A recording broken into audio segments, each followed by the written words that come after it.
All right, guys, bang, bang. I've got a very special guest today. Anna is going to walk us through why we all don't know how to learn and what we can do about it. So thanks so much for doing this.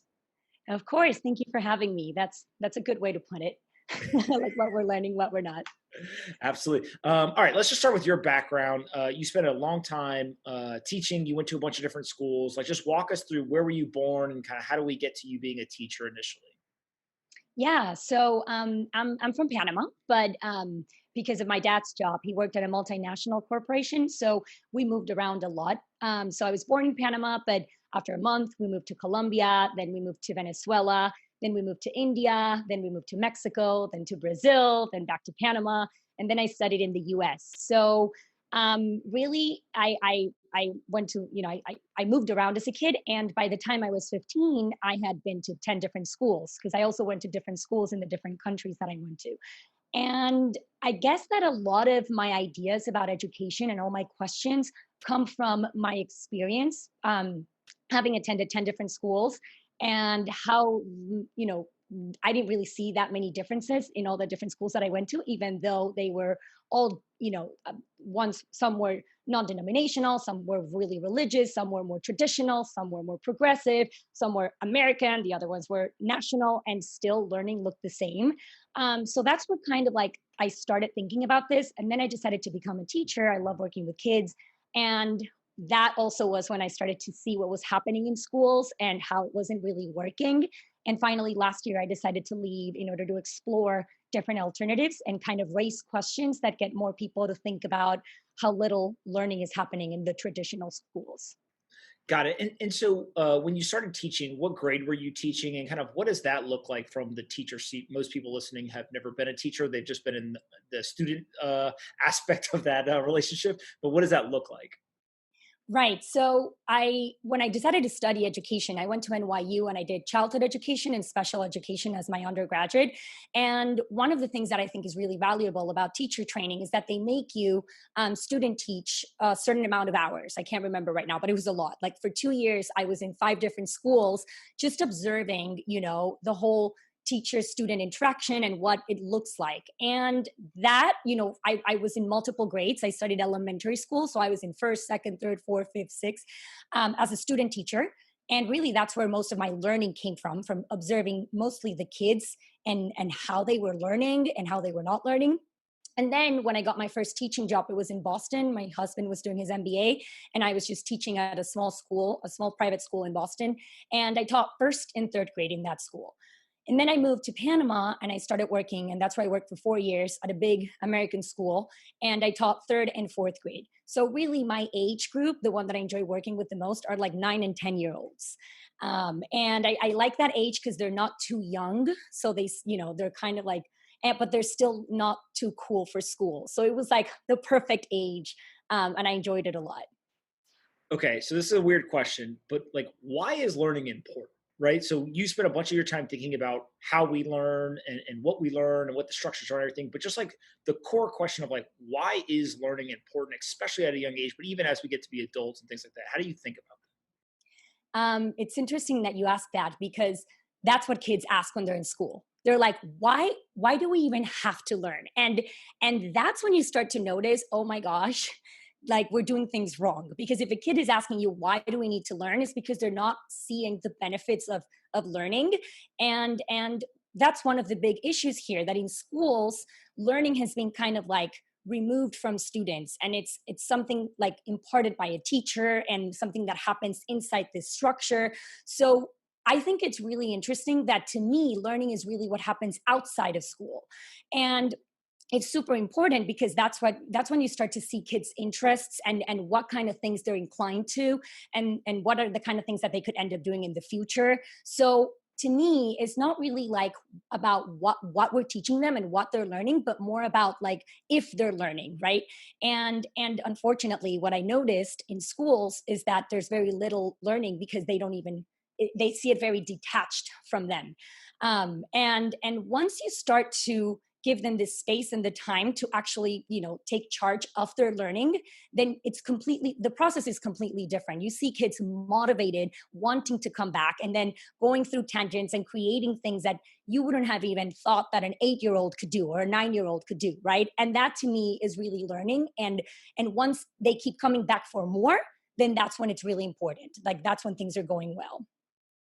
So the reason why I wanted to record this episode is Paul Graham recently wrote an essay all about like learning to unlearn. And he basically highlighted saying, hey, every single person that I talked to pretty much learned how to memorize and kind of beat the test, but they didn't actually learn to actually learn.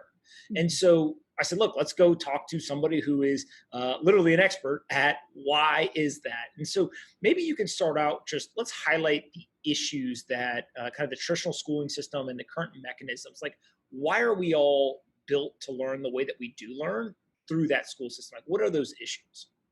Yeah. So the thing is that traditional school as we know it, and this compulsive schooling, was something that was created 120 years ago, and for a very different purpose and a very different time. So back then it was important to train kids to become assembly line workers for, it was the Industrial Revolution, so they had to work at factories. We also had to train kids to be in the military. So kids had to learn a specific set of things, and they had to learn how to follow instructions for the jobs that they were going to have back then. So it worked back then. The problem is that the years started to pass and pass. All the other industries started changing, as expected, except for education. So, if you look at a picture of a classroom and the way things were done 120 years ago, and you look at a picture now, you're going to see basically the same thing. Maybe you'll see more technology, here and there, but really the structure and the way that we are teaching in traditional schools hasn't changed. And the problem with that is that nowadays we need kids that are creative, we need entrepreneurs, we need kids that are willing to carve their own paths and figure things out without instructions. Yet in school, we're still training them to be assembly line workers, to operate under instructions. Like kids barely know what to do if a teacher doesn't tell them like, this is what you need to do now. We are still having kids, comply to rules and be obedient. And the whole nature of a school right now is just goes against everything we know about how kids learn, right? So if you think about school, you can't really talk. Teachers tell you all the time, like, you're not here to socialize, you're here to learn. So, the instinct of a kid is to talk. So they go to school, they can't talk. The instinct of a kid, they're so active, they need to be moving. In school, you need to be sitting down for 8 hours, except when you go to recess. And there's plenty of evidence showing how, all the ill effects of sitting down for so long.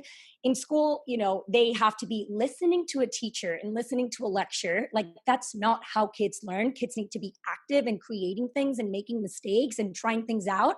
So all these things go against the nature of a kid and against how kids learn. Yet we continue to do it just because the system hasn't changed in so many years.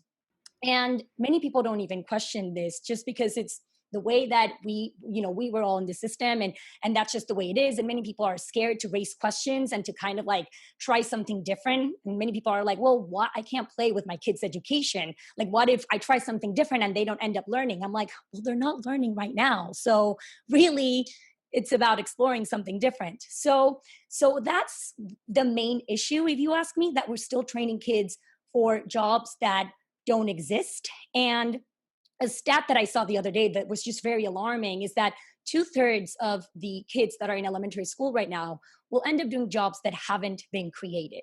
So really, we are teaching them for a future that doesn't exist yet. So instead of focusing on teaching from a curriculum that may or may not be relevant, we should be teaching them how to learn on their own and how to figure things out and how to create things, right? Because that's probably what they're going to end up doing. So I think it's Neil deGrasse Tyson who he's got this story that he tells, and I'm getting the second hand from Polina, so forgive me if I mess it up. But basically, he tells the story of he's walking behind a mother and her son, and they're on the road, and there's a big puddle. And as they're walking by, the little kid naturally kind of goes towards it, and he's about to make this big leap, and he's going to jump right in the puddle, and the water's going to go everywhere and all this stuff. And the parent basically pulls the kid away from it, right? And his whole thing was like, look, the kid wants to go figure it out. Like the kid has to learn. When I step in it, the water shoots out, it gets me wet. Like there's all of these things that happen. But then there's also the parent being like, I don't want to clean it up. I don't want to deal with this and whatever.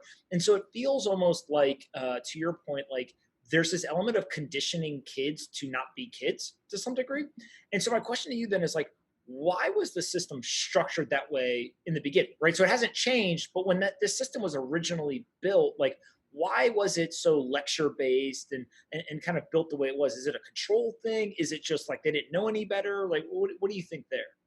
Yeah, well, they didn't need for people to come up with, to be creative and to come up with ideas. Like that was not the purpose. The purpose was for kids to follow instructions, and for that they had to be very rigid, and they had to like kind of have this authoritative role so that kids would comply, and that was the whole purpose. And it worked really well. Like you had all these kids, the teachers, the fountain of wisdom, and the one that tells you what to do and this and that, and it worked back then for those jobs. But now I find it so interesting. Like kids are, they get in trouble if they question something, if and even if they do it in a respectful way. Like teachers still have this, not all, but many teachers still have this notion that they are the authority, and anyone who challenges authority, like it's wrong. And I'm like, I did it very differently in my class. I was always like, you guys question everything. If something doesn't make sense, like respectfully, you can raise your hand and say, you know what, I don't agree with that, or I don't, I want to dig more into this, or I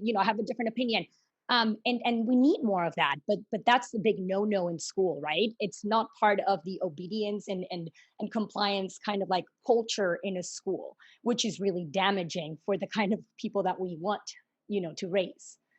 So the other thing, and I don't have young kids, right? So I'm not as well versed on this, but it feels like there's the structure of the school is very driven on obedience and like sit in your seat, be quiet. We're going to tell you everything, like you're describing. The other thing is it seems like all of a sudden there's been this explosion, especially in the United States, of ADHD prescriptions, and kind of like we're also going to just drug the kids into behaving to some degree. And pretty much if you talk to anyone over the age of like 35, they'll be like, we all had ADHD. Like That's what I by today's standard, like we all had ADHD, but we didn't get drugged. And so maybe like, what did you see in the classroom, and kind of what do you see now with just that aspect of trying to control kids? I don't even know if I can talk about this, but I'm just going to. If I had actually, paid attention to the psychologists and the parents that would come to me and be like, my kid definitely has ADHD, like we need to prescribe him, right? And the teacher kind of has the saying. And I was always like, no, like had I said yes to most of, and I'm telling you, I taught in this past school like 4 years, the amount of times that I had a meeting to discuss if we should put the kid in medication. And it was really my saying, because the teacher is the one, I would have had like 10 kids in medication for ADHD. And to be perfectly honest, yes, they were extremely active, but in my mind, that is normal. I don't know if it's because I was like that and I got prescribed Ritalin, the entire thing, because I couldn't stop talking, I couldn't stop moving. To me, that is normal. And if you walked into my class, something like interesting was that you would have kids, I don't know who I was talking about this to this, but you would have kids like reading standing up, or and it's because they would ask me like, can I stand up and read? I'm like, sure. Like if that works for you, go ahead. Like, I don't care if you're sitting down or not. Like that doesn't make sense to me. Like some kids were on the rug, as long as they were doing what they were supposed to, it doesn't matter. We would have frequent breaks where we were moving, because I know how important it is for kids to move. I am the kind of person that when I need to be creative and when I need to come up with things, I need to go on a walk. I cannot sit in front of my computer. So I cannot expect that from kids who are even more active than adults, right? So to me, that is just so messed up. It's so messed up that when you walk into a classroom, you're like, oh, what such a well-behaved room. All the kids are sitting down like this. To me, I'm like, oh my gosh, poor kids. There's very little learning going on in here, Yeah. And so I guess like when you're a kid, right, when you're 9, 10 years old, like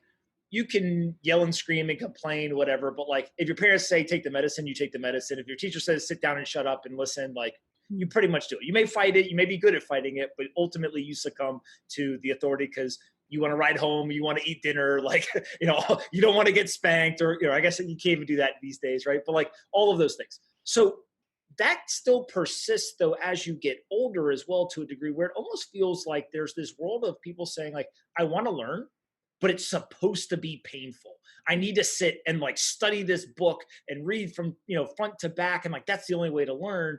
And so is it a thing where like adults are just, much easier to like kind of suck up the pain and that they just do what they have to do? Or is it literally that we're conditioned since we're so young that that is the path and that is the only path? I really think that it's that we've been conditioned to believe that. And I'm glad you bring that up because I can give you examples of how I saw the complete opposite in my room. So one of the things I really believe and I talk about a lot is that you cannot enforce learning. Like it doesn't matter how hard you try, you cannot force somebody to learn. What you can do, and not a lot of people take this approach, but I did and it worked, is you can inspire kids to want to learn. So really, and we can talk about how the role of the teacher has changed throughout the years, but the most effective teachers are those who do a good job selling the idea of learning.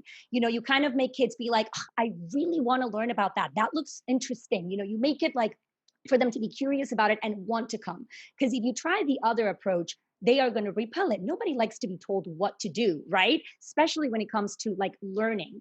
So, one thing that worked really well for me is that I've never used rewards in my classroom or like a behavior chart. And this is really common for teachers. And I don't blame them. I mean, when you're in a room for 7 hours a day with 24 kids, different personality, I mean, it's chaos. Like it really is chaos. And then you have the set of parents of each kid, which is even more chaos, right? So I don't blame teachers for thinking, oh, I'm going to go and have a behavior chart and, pump every time you misbehave. That's 1 point and this and that.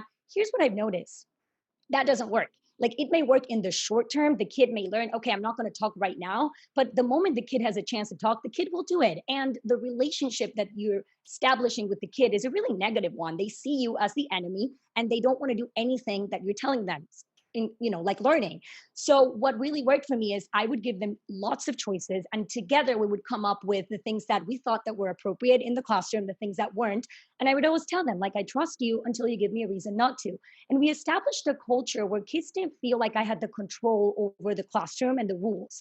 And because of that, I had very, very little behavior issues in my room.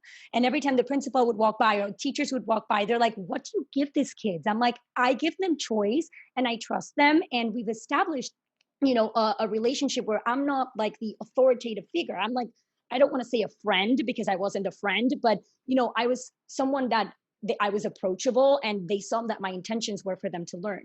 And that works really well. And for parents as well, like, establishing that the behavior problems just really diminish. It feels like, I wasn't the best behaved kid even all the way through high school. And I remember you'd walk in certain rooms and the teachers who wanted to be more authoritative, like, you're like, literally, what can I get away with in here? How far can we push the teacher? Right. And even when you're literally like a teenage boy, you feel the same way. And it's even worse when you're younger. But then there was teachers that would literally on day one be like, hey, here's the deal. We don't have behavior issues in here because I trust you, you trust me. Like, we're just going to work together and you're going to walk out of here learning things. I'm going to learn things from you. Like, we're cool. And it was almost like this mutual respect to some degree. And that, Mhm. I think people kind of get used to that maybe when they get older into college and stuff. But it sounds like you were able to take some of those same mechanisms and bring it all the way down to kids as young as, 9, 10 years old, and it had the same impact. Mhm. Yeah, and then just being really honest with them. Like, I cannot even tell you the amount of times that kids were like, "So why are we learning this?" And I'm like, "I have no idea because I've never used this in my entire life." And sometimes I would be like, "Let's forget about this. Let's try something else." Like, obviously, I had, to a certain extent because I did have to follow a curriculum, but I was like, don't. If they have a question and they don't understand something, you can just be honest with them. Like, you need this for this. And when you explain it and they see the relevance, then they start to understand. I remember I had this kid who was like, they had to learn and memorize like all the states in the US. And this kid's like, Miss Fab, like, I've never been to the US. I don't know when I'm going to be. I live in Panama. Like, I don't want to learn the states. I want to learn the provinces of Panama. Wouldn't that be more relevant? And I'm like, you're totally right. Like, you're totally right. Like, why am I going to force you to learn the states in the US? You're right. So it's when they see that you have this approach and another answer could have been like, no, because you have to and I'm the teacher and you know what, you don't get to question this, like this is what you're learning. You can expect that they're not going to learn at all. So, and it's like really using your common sense and thinking about what you would have wanted as a kid in order to be find learning appealing, right? Yeah, so we talked a lot about like the structure of learning, right? But what kids are learning, and I think kind of what you're getting at here is there's this toxic school culture that you've talked about before, which essentially is just I'm as the teacher going to regurgitate all this information. You're going to do your best to retain it in your brain for a finite amount of time. The test is next Friday. Don't forget it between now and Friday. But on Saturday, you don't have to remember anything. Like you passed the test, you're good, move on. And it almost feels like we kind of wasted between now and Friday memorizing something that you literally will never use or retain that information. So maybe talk a little bit about this like toxic school culture and kind of how you see those issues today. Yeah, so I find it there's like a lot to unpack here, but I find it really interesting that when people, because it's, I mean, at this point, everyone knows that to a certain extent that there's very little learning going on, and that kids are not remembering things, and that kids are not retaining, and kids don't want to go to school, and they don't like learning or school. People know this, but the reaction of like those policymakers and the people who do the curriculum and this and that is, okay, kids are not learning. Okay, let's, we need to raise the bar, and we need to add more homework, and let's make the school day longer, and let's just more rigor, more assessments, let's test them. And I'm like, what? Like, how did we get to this conclusion? Like, that's not the problem. Is not lack of rigor. The problem is that kids don't care, and they don't have to because of the way that we're doing things, right? And if a kid doesn't care, it doesn't matter how many standards and how many tests and how much you try to drill information, they're not going to learn. So since that was the approach, and since the No Child Left Behind policy was put in place, like we've had this obsession with like metrics and measuring learning and standards and high stake testing, and to me that has made everything absolutely worse. Just the environment in a school when it's time for the high stake testing is just insane. Like if anyone actually saw the inside of a school, they would be like, this is not humane, not for the teachers, not for the students, not for the parents. Like the whole thing is messed up. And it's exactly what you said. You see teachers quickly trying to like cram all the information before this big test. Like kids are stressed out, there's anxiety all over the place, and then right after the test, kids don't recall a thing. So it's like we just wasted all this time like prepping for a test, and getting kids, telling kids, quote unquote, this is a high stake test, like this is really important, like your school experience depends on this. Kids, how are they going to perform well with all this pressure, right? And I've realized many things through this. One, that the grades don't really tell us much. Like you can have kids that do really well in a test because they figured out the way to do well, and they've learned nothing. And then you have kids who actually know the material, and from having conversations with them and from seeing what they've accomplished, but then do really poorly on the test because they're not good test takers. I took the SAT 3 times, and oh my gosh, thank God I never thought like, Anna, you're dumb. No, I always knew like I'm just not a good test taker. Like this whole thing doesn't work for me. So I just think it's like, to be just perfectly blunt here, like our priorities are all messed up, like all this, like when you remove all that testing and all that, like standards and all this, then that's when you have more opportunity to start to see learning happening, right? And I have a story with this. So my first 2 years, I did exactly, what I had to do, right? I would teach from the curriculum. I would deviate often, to be honest. Like I was never that teacher that taught everything from the curriculum, but the kids were happy. The kids were learning. Parents were really happy. So it was working. But then by the third year, I was like, I'm done. Like I can't keep, from day one prepping kids for this test. Like no, this is not fun. Like I just don't see any relevance. So the third year I decided to rebel, and I was like, I'm going to do things my way. I'm going to pull things from Pinterest. I'm going to just, if I see a unit that kids are not going to use, I'm going to just skip it and teach kids things that are not even in the curriculum, like personal finances, things like that. And I was with another teacher that had the same mentality. So we were able to do this together, and it was awesome. But then it came time towards the end of the year for the big test, right? So in my school, we did something called the MAP test. And it's a standardized test that kids do in math, reading, and writing. So they take it at the beginning of the year and they score a percentage. And then the program gives you like a projected growth that the kid needs to meet by the end of the year. What's interesting is that the teachers' evaluations are tied to student performance. So if your class doesn't perform well, or the kids, the percentage of kids don't meet that targeted growth, then, you can get fired. Like it's your job, right? Your job is in the line. So it was kind of a, risky move that I was like, I'm just not going to teach these things. And then when the time for the test came, I was like, I'm not going to do test prep. Like, I haven't been teaching these things throughout the entire year. I'm not going to like mortify my kids for 2 weeks doing test prep. Like, let's just see what happens. Time of the test comes, the kids take the test. And when I go in for my end of the year evaluation, the principal, I was like, I didn't even know what to expect. I was like, oh my gosh, but I kind of knew that I was going to leave the school soon. So I was like, oh, well. And then the principal was like, well, because kids from kindergarten all the way to 12th grade take this test. And she was like, Anna, your class scored the highest in your third grade class in reading and in math. So in 2 of the 3 categories out of the entire school. And I'm like, wait, what do you mean? She's like, well, your kids, most of your kids, like 90% of your kids either met or exceeded their targeted growth. So, please tell me how did you do this test prep? And I'm like, do you want to know the truth? Actually, this is the first year that I decided not to follow the curriculum, like to the way I usually do. And I did not do any test prep, and I didn't even like mortify the kids. They just went in and they did clearly really well. So this tells you that it doesn't really like cramming and teaching for a test won't necessarily, provide good results, right? My kids were learning plenty in different ways, and they were able to do well in the test, even better than previous years. So that's just an example of that. It almost feels like there's a lot of studies now at this point about like kids who are more well-rounded, whether it's in sports, in school, whatever, rather than say to a kid like, hey, you're going to be a doctor at age 2, right? And like every single thing you do in your academic career is geared towards you being a doctor.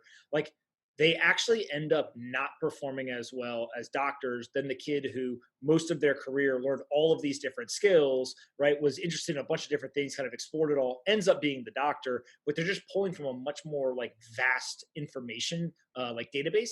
It sounds like that's kind of what your kids were doing, right? Is were more well-rounded going into this rather than just trying to optimize for how do I get all the right answers on this test. That well-roundedness ends up being a greater advantage. Yeah, so absolutely. We were doing things that were more related to the real world, right? So they were learning actually because they could see the relevance. And I was not teaching these skills, which is what was really interesting. But then it goes with what I believe, right? Like that was a perfect example. Like I wasn't teaching this hardcore skills. We were doing projects, we were going outside, we were exploring the things that they were telling me that they were interested in. And the skills just kind of like come along, which is really interesting, right? Like you don't need to explicitly teach many of the things that we do in school, right? So here's what I've noticed. When a kid is interested in something and the kid wants to learn about something, they will figure it out. Especially now with computers, you will see them like, oh, Miss Fab, I need to figure this out. They would go to the computer, figure out all the facts. Then they would come the next day and they're like, I read the entire history of World War II. And I was like, whoa, okay. I didn't even ask you to do that, but sure, that's great. So when the kids are interested and they want something, they will figure it out. That's what I've noticed. So ironically, by like stepping back and kind of like open it up and leaving it to them, that's more productive and kids will actually get more done than if we try to intervene and tell them exactly what to do and how to do it. One of my favorite videos on the internet is I think it's a mom, and she's sitting in her kitchen and she's like recording her what looks like maybe 5-6-year-old son around the corner. He's at the dinner table and he's doing his homework, and all of a sudden he says, Alexa, 2 + 2. And Alexa says back 4, right? And of course everyone on the internet's like, you can't do that, right? You get everyone like freaking out. And I'm like, that's the smartest kid in the class. Like I love that. That is hilarious. I love that. I love that. That's when kids would be like, Miss Fab, I need to look up this word. Do I have to use a dictionary? I'm like, no, please use the computer. And they're like, oh, because my previous teachers would tell me I had to use the dictionary. I'm like, no, who carries around a dictionary nowadays? Like you have a phone in your pocket. You're going to look these things up. Don't use a dictionary unless you want to, but no, like Absolutely. nowadays you need to embrace the fact that kids have all these tools to their disposal. And this is a little bit of a threat to teachers because this means that teachers no longer have to be, their role is no longer to deliver information, right? Especially when this information is available online. Like the role of the teacher really now is to be a facilitator and to provide, the space and the conditions for kids to create things, right? And to be a source of motivation. Really, that's the role of the teacher nowadays. But it's really difficult to make this transition. And teachers still want to just, be the ones in charge of everything. The problem is that when you do that, the kids are just not learning because you're removing the learning from them, right? The more space and the more liberty you give them, then the more learning is going to happen. So one of the things I love that you talk about is like, how do we raise kids to be creators, entrepreneurs, producers, like things, or people who can create things, right? Mhm. And so like, what is that solution? We talk about the problems, but like, what is the solution, or what does that design look like for how kids can learn?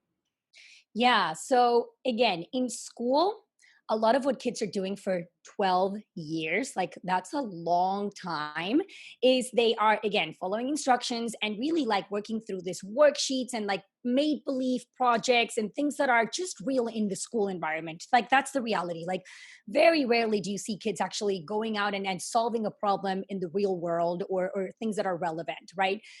So it's interesting because to me a good education is one that where kids leave or they graduate, being extremely aware of what they're good at, having had plenty of experience creating and building different things and failing and then trying again and getting feedback until they nail something, and then and having that desire to keep learning. And those three things are not happening right now. And the one that we're talking about right now is like, how do you get more kids to create? Well, giving them the opportunity to create things. So I recently like sent out a tweet storm with David of Y Combinator, and how, I just find it fascinating that model, because that's how kind of like how I envision kids, a school nowadays, right? If you want to call it a school, but a place where, kids go and they're put into teams depending on what they're interested in. They have these ideas, they bounce off ideas and they just start building things. And then every 2 weeks they have check-in points and they get feedback, and then, they see what works, they test it, and then they build again. And they need more opportunities to do these things and to just build and create and create. And we don't give them that space in school. In school, they're sitting down learning from a curriculum. So I'm really interested in creating that space. And before COVID happened, like I was already thinking about doing it in the online space, just so that kids from different countries could just join. And then it's a space for kids to create different things. They come in with a problem that they want to solve, and I help them and I provide them with the resources so that they can work it through and come up with a prototype and solve a problem that they're interested in, a real problem.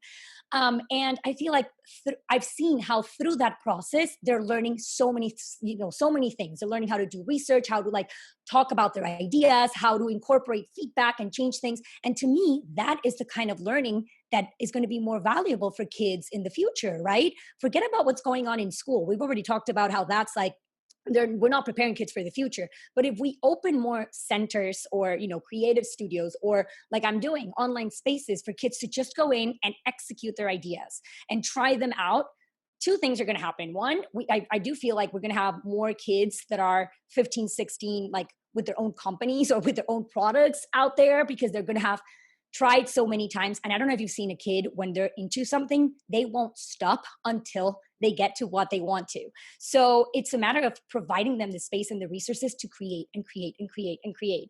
And that's it's kind of like a maker space, right, for kids. So that's kind of what I'm envisioning that kids need more nowadays.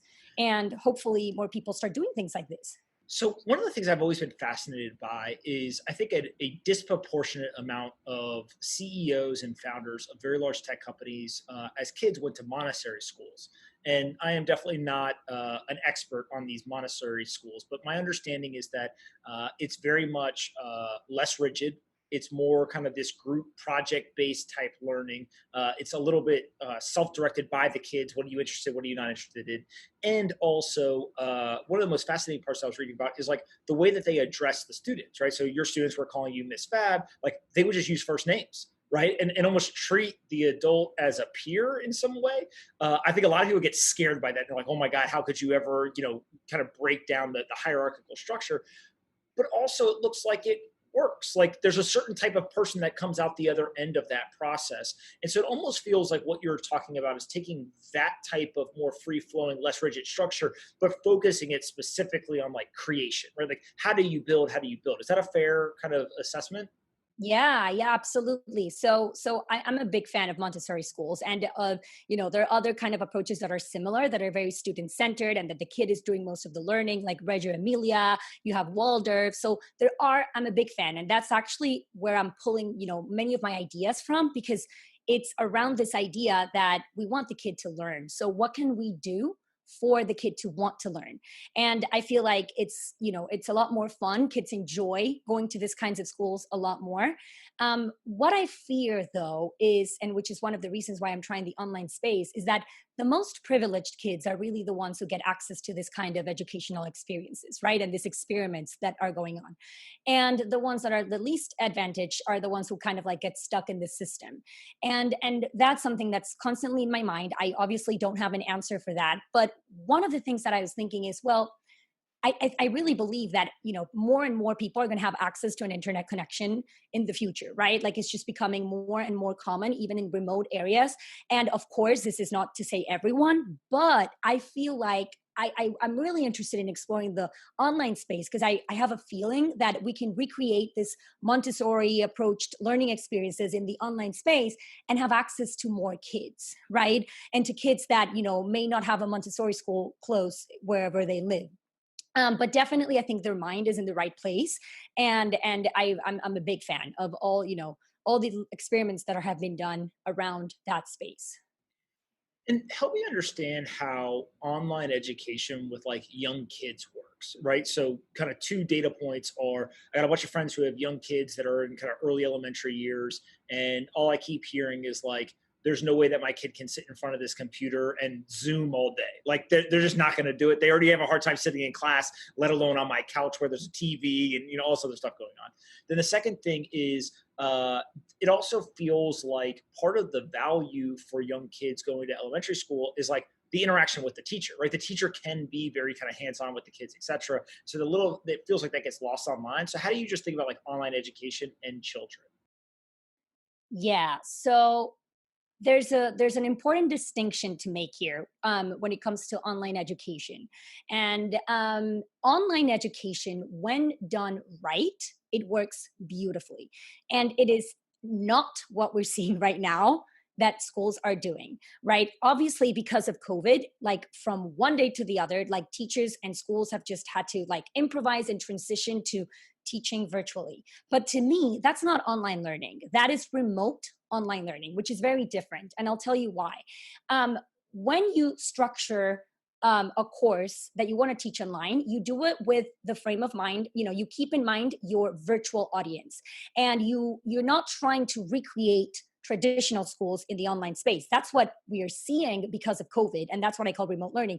But when online learning is done right, you design the entire course and the entire experience with the virtual audience in mind, and you use the technologies and you do this and you structure it very differently. And I'll give you some examples of people that are doing it really right and that I've seen how well it works. But what we're seeing commonly, and what you're saying that your friends are telling you, that if I were a kid, I don't even know what I would have done because I cannot sit in front of the computer the entire day. No, is that schools are just trying to recreate what they've always been doing online, right? So that definitely doesn't work. Like we're talking about how that didn't work in a brick and mortar school when kids are like sitting in front of a teacher. What do you think is going to happen when you put them in front of the screen? Like most of my best friends are all teachers, and I still keep in touch with them, all the ones that worked at my previous school.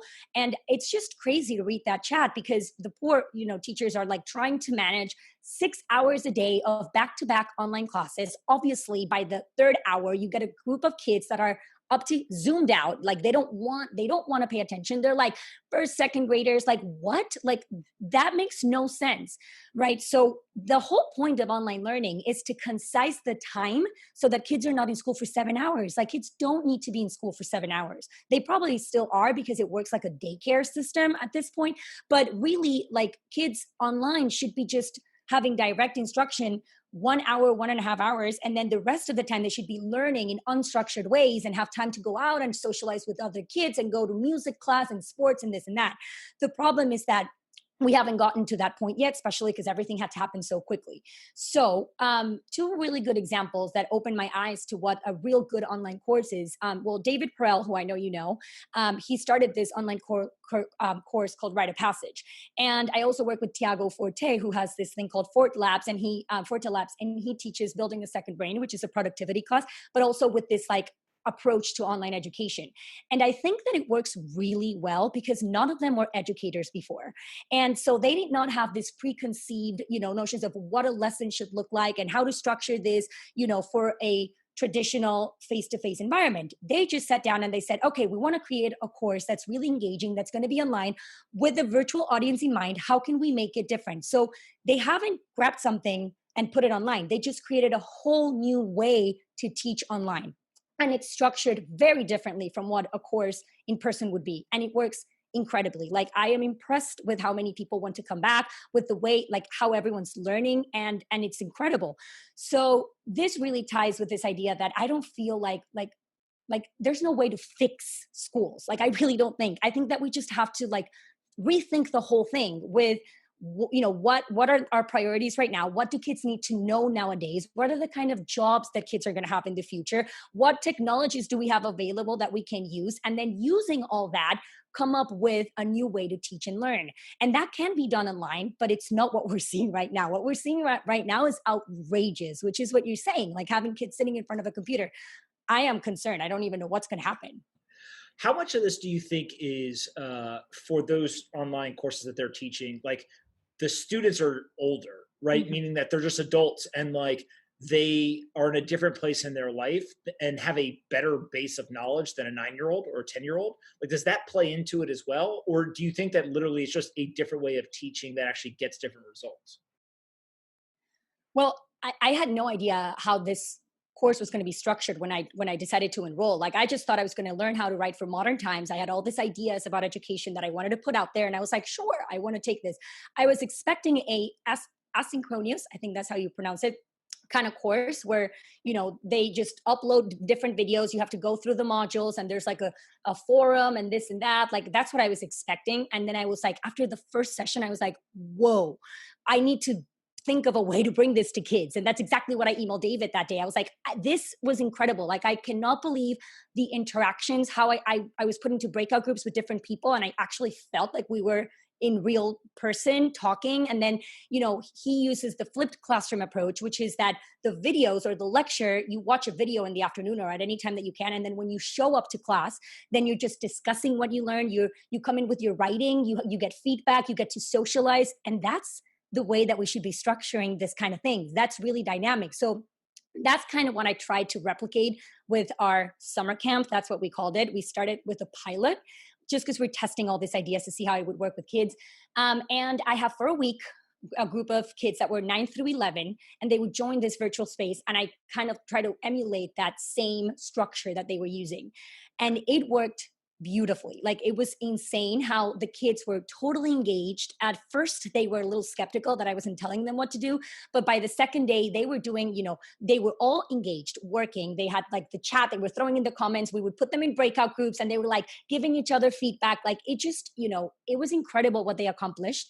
And this is not the kind of engagement that you see in online remote learning that's going on in schools right now. And I really think that, I mean, it works for kids. The one component that I haven't been able to figure out is that the courses that they teach to adults, they can be, you know, massive. Like, you can have 150 people to 500 people in a course, and people are engaged because they're adults. With kids, I am not so sure. I had 12 kids in my pilot, right? And I'm just still trying to figure out, because I do feel like they need that one-on-one and that personalized attention. So I'm still trying to figure out that component, but it works. Like, that method, I saw that it works. How can adults capitalize on this, right? Meaning that there's a lot of people that are listening who say, hey, this is all great for my kid, but like, I'm still interested in learning myself. How can they continue to learn as they get older, given that they grew up in a system that you believe, and I tend to agree with you, can and will be changed? But for adults to kind of continue to learn, how do they do that? Yeah, well, first, they need to be open to this idea of unlearning much of what they learned in school.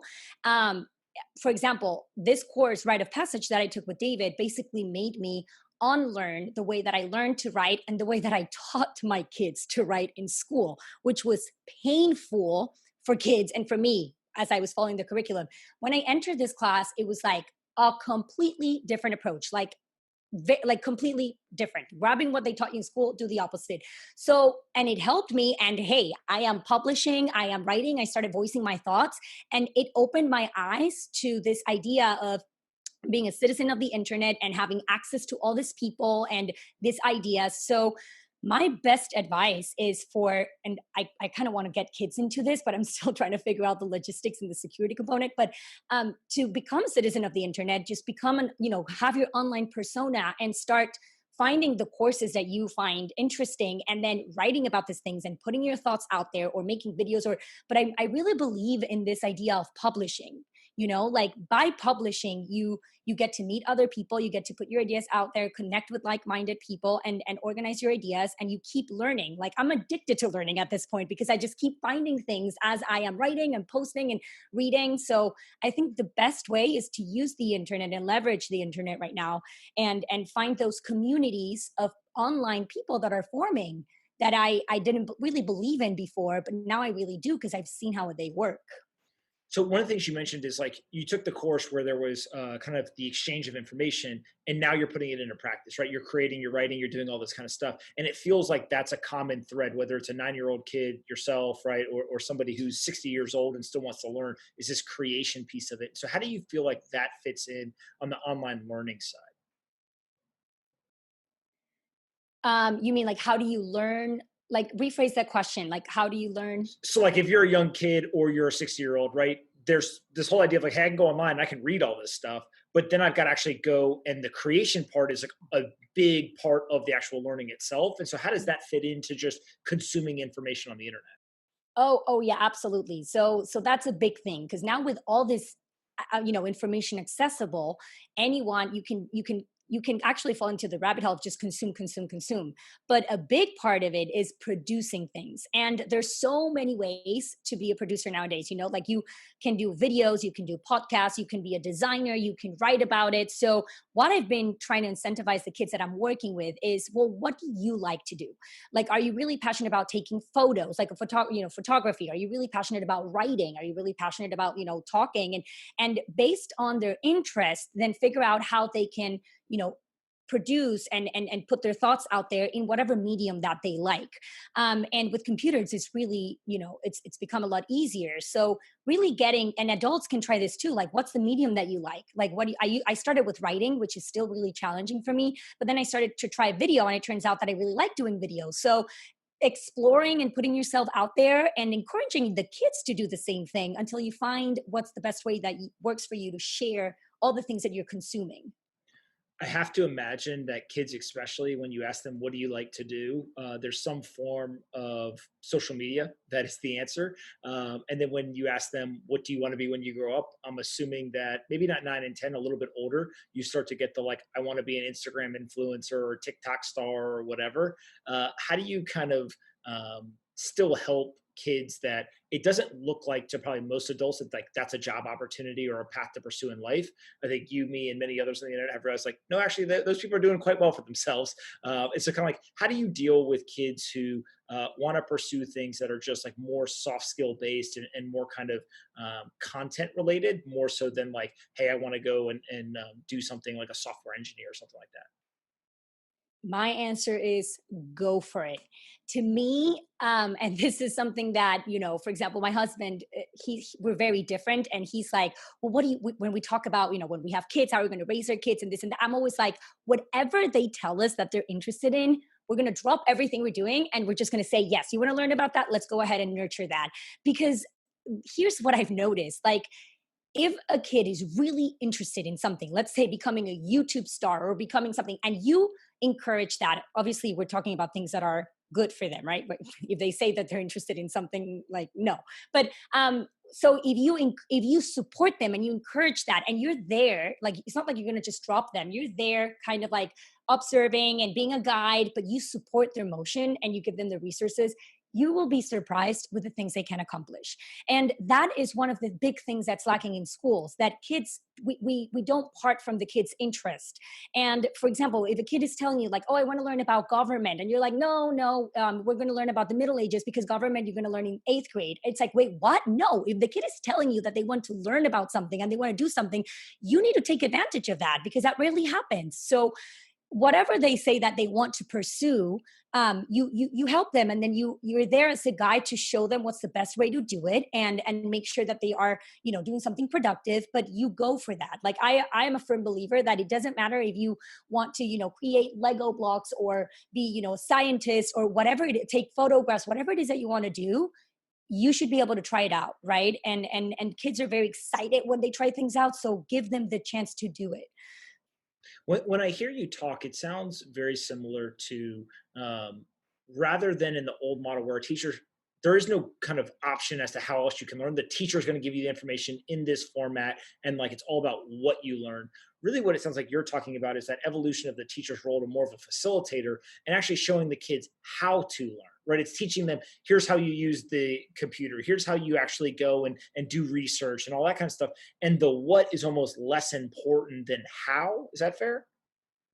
You absolutely nailed it. That's exactly right. And the problem is that, you know, many parents are scared to kind of like, they don't really know how to manage this whole like kids using the technology and wanting to do research. But the thing is, like, I'm like, the parents have way more experience than the kids. So instead of being like the enemy or prohibiting them from doing, they're going to do it anyway. So be an ally, like sit next to them and be like, oh, you want to know how to research? Like, let me show you the right way to research. Let me show you why, when kids ask me like, Miss Fab, why do teachers hate Wikipedia so much? Like, what's so bad about Wikipedia? I'm like, there's nothing wrong about Wikipedia. Like, the thing about Wikipedia is that sometimes people will post things that are not correct, but hey, let's try it out. So you don't just like disregard what they're saying. You teach them how to use the platform correctly. You teach them how to do research. You teach them how to use Wikipedia. Like, you just wrote an article about global warming. You want to add it to the Wikipedia page that talks about global warming. Let's go ahead and do it. If they put it down, let's see why they put it down. Like, that's a learning opportunity. So it's, and kids are encouraged, they're motivated because they're like, I can contribute to the body of knowledge that's out there that anyone can read. Like, what's more motivating than that? So instead of saying no, and no, like, help them with their curiosities, help them do their, teach them how to do the research. And because they do need help in order to do things well, right? But we're not really giving that help right now. So I feel like that's really important, to kind of like walk them through the things that they're already exploring. What are the technologies that you think help facilitate all this? Obviously, we're doing this on Zoom. I'm assuming Zoom is a big piece of a lot of it. But what are some of the other technologies or platforms that you feel like are going to play a big role in helping all of this online learning? So at this point, I've wanted to keep it very simple, because I've realized that really, again, the online space is just for interactions, to share what you've created, to socialize and get feedback, right? So to me, that's the main purpose. So Zoom works really well, like this video conferencing. I feel like a lot of the rest of the learning gets done outside, of the interactions here. But I haven't explored that many softwares. The things that if I had kids right now, I would get them a Mac, and I would be like, okay, this comes with iMovie. Go ahead and explore this week, explore iMovie. You get to make trailers, you get to make movies, and then learn how to edit. And you can learn how to edit by going on YouTube and figuring out. With a computer, with a Mac, you also get like GarageBand. Go ahead and explore. Like, you can create your own music. You can make a podcast, like try that out. With that, you also get all these design things where you can try, like if the kid likes to design, like all these things you get from just a computer. Like, you want to try blogging, sure, let's go ahead and try blogging. So to me, it's not really about like softwares out there. Like, I haven't been trying that many. I don't feel like it's as relevant. I think it's just kind of like using the applications that you have accessible to create. The whole point is just to be making things and putting them out there. What do you think are the risks of kind of changing the way that kids are learning? We've talked about a lot of the positives, and you and I think are pretty convinced that like this is a good direction to head in. But what are the risks or the downsides to pursuing this type of education? You mean like the alternatives, right? So I'm not going to have a lot to say here, because every time I think of something negative, I'll do my research and I'm like, ha, I found a way to figure this out. So that's not a problem anymore. But many parents are like, okay, Anna, like, I buy into it. I kind of want to try it out. But what if, I realize later on that I do want to put my kid into school, or that I do want for my kid to go to college, and like, what am I going to do? Well, here's what I've realized with kids that, for example, go to Montessori elementary schools, and then elementary school ends, and then that kid has to transition to a more traditional school. It is true that you will see a little bit of, I mean, it's different, right? The kid is used to learning in their own way, unstructured, like, follow their interests. And suddenly, like, they transition to a place where they're telling you what to do, they're telling you what to learn, they're telling you how to learn that and how to show that you learned that. Obviously you will see like a little bump there, and some parents get discouraged and they see that as, oh, Montessori schools did not prepare my kids well. And no, it's just that you're putting them back into a structure that is really challenging to learn in. So I mean, that's one of the things that I see. Like, if you start off with, like, let's say an online learning experience, and then you try to put your kid into traditional school, you may notice that. So that's one thing. And then the other thing that they're like, well, what if I want for my kid to go to college, right? Like, and I've pursued this alternative path. And I did my research, and colleges actually are, they accept homeschooled kids. They accept kids that have done some other forms of education. I'm assuming that you do have to show some kind of like progress, but I do know that now unschoolers, I don't know if you've heard of that term, like the unschoolers. So yeah, you have like word schooling and homeschooling and unschoolers. So unschooling is basically like, you don't have a curriculum and you're homeschooled, but it's just what the kid decides, right? So it's very like the other extreme. But even unschoolers can get into college if they want to. So those are the two things that I see how those could be like little bumps. And then also, if a kid is home and doesn't have the support of a parent to be kind of like there facilitating the experience, and you don't have to be 100% involved, but kind of like there, then I do see that as challenging, right? Some parents like really have to go to work and have to deposit their kids somewhere, which is kind of the function of schools. And for that, that's also kind of like an issue with this kind of like alternative educational experiences. Yeah, and it feels like I've got a couple of friends who that they're definitely feeling the pain of that right now, where they're like, "Oh man, this like dealing with a 6-year-old all day is like really tough." And kind of this idea of like, hey, the teacher is actually the one taking care of them for some period of time. And I guess the other piece of it too then is like, if you think of it from like a socioeconomic status standpoint, right? People who work service jobs and kind of lower socioeconomic status are the ones that are more likely to need the child care that school provides, because both parents are working, both parents are going to a job and stuff like that. Yeah. One of my favorite forms of a, like, alternative education is something called micro schools. Have you heard of micro schools? They're becoming they're becoming more popular nowadays. And I really think that this is kind of like the model of education that has a lot of potential to take off. So micro schools are a form of homeschooling that's done by one parent or one educator in different neighborhoods. So let's say that we live close by, and I say I'm a teacher and I want to teach. So I open a micro school in my house, and it's like 5 to 6 kids, and your kid comes over, and the other neighbor comes over, and then we create a curriculum. And it can be either, so it's kind of like a homeschooling, but with more kids, and facilitated by one person, right? Like either a teacher or a parent that has the time and wants to do it. And what I love about this is that you can either do it your way, like you create your own curriculum based on the needs of the community. If it's like a Spanish community, you can add Spanish to the curriculum, and so on and so forth. And it's in a very nurturing space because it's at a home, and you have, you're not by yourself being homeschooled. You have other kids that you're interacting with. But also, like, there's companies, like, I know there's like Wonder Schools, and there's Learn, and there are a few others that they're micro school centers that they help you set this up, and they provide the resources in case a parent or a teacher wants more guidance, right? And I feel like this, and the price obviously is nothing compared to an elementary school. I feel like this way is a way more organic way for kids to learn. It gives parents the ability to be able to go back to work and knowing that your kid is at a safe place with someone in your neighborhood. And it's, kids are more engaged because it's only a few hours and they're doing things that they find exciting. It's a lot more personalized. So this trend is growing, and I feel like it's easy to replicate in anywhere, right? You just need a home, someone willing to do it, and then either you do it on your own or you ask for the resources from this company. So I feel like that is probably more sustainable than, let's say, homeschooling for parents that cannot afford, to stay home or. Yeah, that makes a lot of sense. Actually, it sounds pretty cool. As we go to wrap up, what is your one piece of advice for parents that are looking at kind of these alternative ways of learning for their kids? Yeah. So, to me, the whole point why I'm doing all this is because I feel like a lot of these things people kind of have in the back of their mind, because we've all been through some form of schooling and we've all experienced all these things.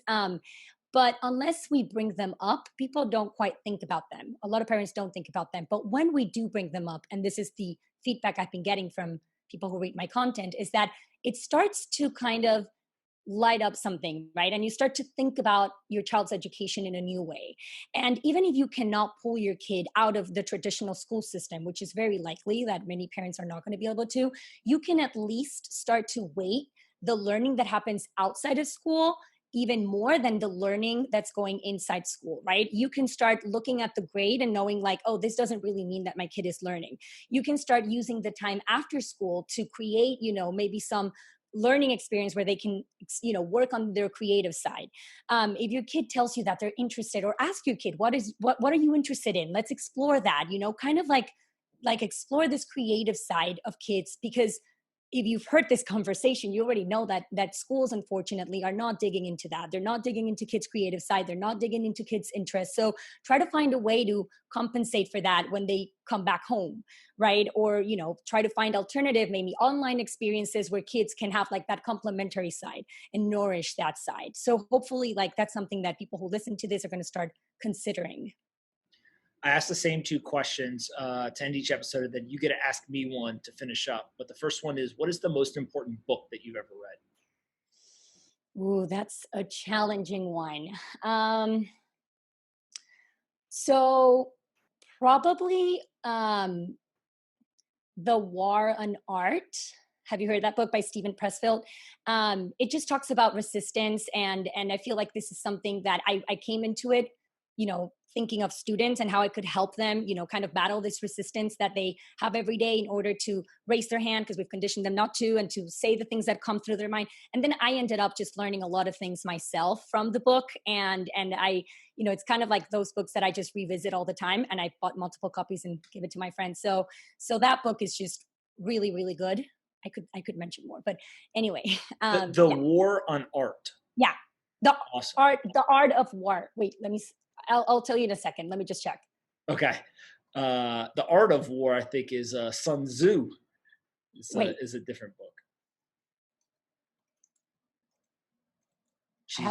She's quickly Googling. Duh.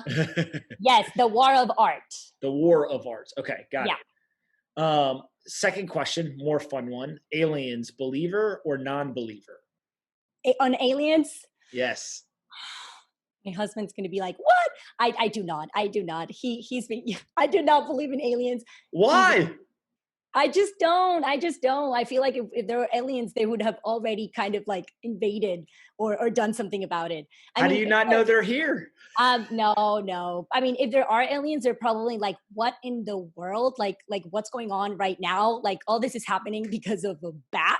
Everyone's stuck home. Like that I do think often. Like they're probably like, oh my God, this humans. but your husband believes and you don't. Well, he's been kind of, giving me the sense that he does, that there are a few things that point out. And I'm like, I don't even want to engage. Like, absolutely not. I can tell you do believe in them because of your reaction.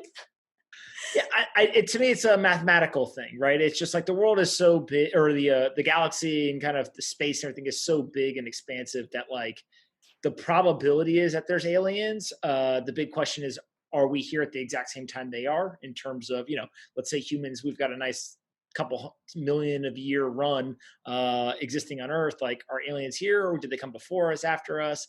Who knows? But there's got to be intelligent life somewhere. Okay, wait, that's a different question. Yes, I do feel like there are other living creatures out there. I just wouldn't categorize them as aliens, but for sure, I do feel like there are other living things out there. All right, you're forgiven. You are forgiven. You could ask me one question to finish up. What do you got for me? Oh, okay. Only one? Let's see. What do you think that kids should be learning nowadays? Like, what's something that you didn't learn in school that you're like, I think kids should be learning this instead of all the other stuff? There's two things, I'm gonna and say they're Bitcoin. somewhat related. No, not Bitcoin, actually. Personal finance, though, for sure. I feel like a lot of the societal issues that we have are built on the premise that 50% or more of the population doesn't understand how money works, how the financial industry works. Simple things like why you should pay off your credit card at the end of every month, right? That isn't so much like this is going to change society, but like it will have a material impact on kids specifically. Also, the damage of taking on hundreds of thousands of dollars of debt to go to college, and like very simple things that once you understand them, you're like, oh, that makes sense. But we just don't really educate people on. And the second thing is, I do think that we should do a better job of like teaching entrepreneurship, and with the idea being kind of similar to what you're talking about, like the creation and all that. But it's you learn so many things other than just business, right? You learn leadership and how to manage people and interact with people in a business setting. You learn negotiation. You understand marketing, operations, right? Like all of these different aspects that go into trying to build a quote unquote company or like a product that it doesn't matter if you end up actually wanting to own businesses when you get older or you go Mhm. and you work at a business. Like you will be a better employee because of it, and you will also be a better business owner because of it. And so it just feels like it's like one of those well-rounded skills that exposes somebody very quickly to a lot of different aspects of kind of the world. And so a lot of people are like, why would you force kids to start businesses? I don't think it's necessarily like start a business as much as it's like, what do you want to build, right? I think kind of your point of like being a creator, I definitely agree, has a lot of positive impact to it. Awesome. Well, I'll make sure to include something like that in my future school. So when you have kids, you bring them over. Awesome. Where can people find you on the internet, and where do you want to send them any web pages or places where you're writing or anything? Yeah, so I have my personal website. It's analorenafabrega.com. That's where I write, I have a blog there. I send a weekly newsletter, which you can also subscribe there. And the link is afabrega.com. It's called Fab Fridays. It goes out every Friday on childhood education, but really I cover like education overall. I recently started a YouTube channel with some of the tips that you gave the other day in the conversation with David Frell, and I'm very active on Twitter. So yeah, those are the places where you can find me. What's your Twitter username for people? Yeah, Anna Fabrega 11. What where? All right, I got to ask. 11. What's the 11 for? My birthday is February 11, and I run like my name is Anna, my sister's name is Anna, and my mom's name is Anna. So we're all Anna Fabrega. So I just added the 11, so it could be something Wait, different. I love that. I love that. I feel like Twitter names with numbers in them always have some kind of meaning, right? So you got to ask what the numbers for. Absolutely, absolutely. Yeah, just my birthday, February 11th. Awesome. All right. Well, thank you so much for doing this. I think people are going to learn a ton, and we'll have to do it again in the future. Pom, thank you for having me. This was a great conversation.